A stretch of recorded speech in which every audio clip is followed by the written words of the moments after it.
Hey everybody, Jake here from Bearded Gear, and I have a box to open. Surprise, surprise.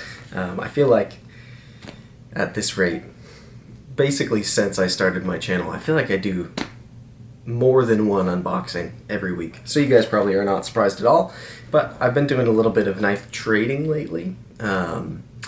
I put up a few knives for sale. I always put a trade value as well, just in case something flashy comes along. I ended up basically only doing trades lately. That's just the way that it panned out. People were offering me cool stuff that I wanted to try. So in here, we are going to see one of the knives that I just traded for. Unboxing tonight with my Giant Mouse Ace Biblio. I'm about to be ready to film my full review on this sucker, so I've just been trying to put it through its paces all day today, really finalize my thoughts on it, but it's been a fun knife.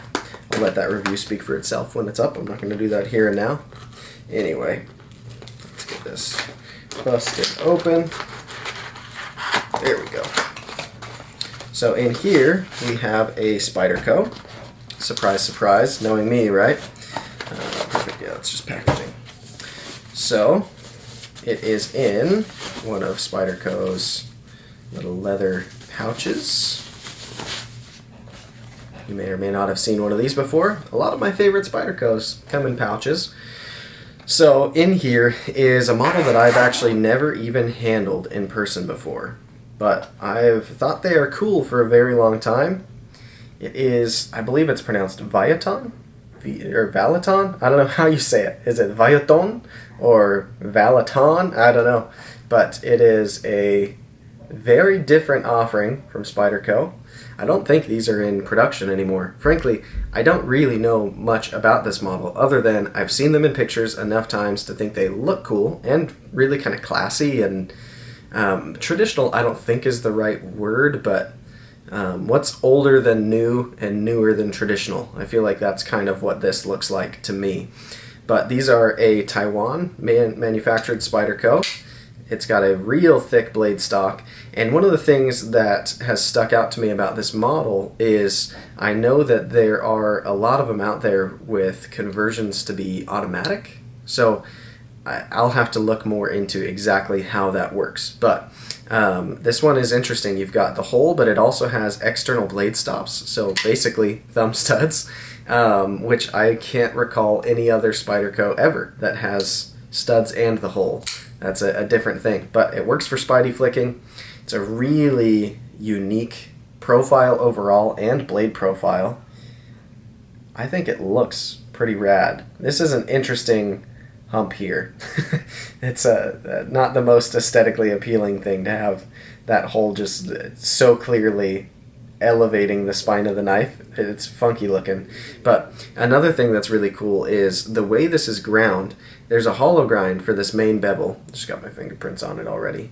But if you look at the tip, it's got a flat ground tip, kind of like the new PM2 Tanto, the way that it's a hollow primary bevel, and then you get the flat grind for the Tanto tip up front. It's just an interesting look, and I kind of dig it. I feel like the way that it makes the tip of this knife like catch the light in certain circumstances, it looks really cool to me. Just a very different knife. Right out of the box, I feel like I kind of dig it. It's unique, it's different. It's very different from anything that I own or frankly have owned. And it's not necessarily, I think, like quite 100% in my wheelhouse, but it's one of those that's funky and different, and I want to give a try to. Maybe I fall in love with it. We'll see. If not, then I just trade it again or sell it or whatever and turn it into a different knife. But out of the box, I'm not disappointed. This is pretty cool. It's a really thick blade stock too. If you look at how thick that spine is, it's a substantial blade. It's got some heft to it, but it gets pretty freaking thin down here thanks to that hollow grind. It's not bad at all. It is in S30V, so that's whatever. I feel like, especially with this one being a couple years old now, that seems a little more appropriate. If this was just coming out now from Taichung, I feel like I'd be a little disappointed. The liners are skeletonized.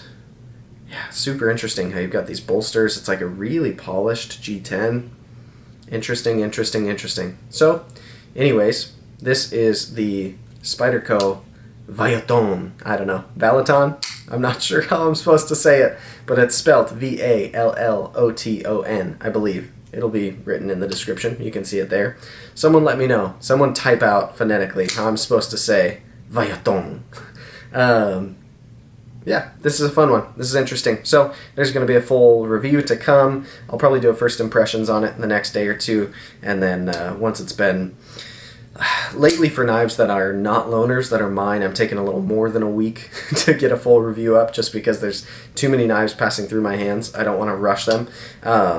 So yeah, it might be like 2 weeks before we get a full review on this guy. But once I've had it in pocket for a day and I've carried it a little bit, done a little bit of cutting with it, I'll do a first impressions. And then once I've had enough experience to fully review it, then I'll do that.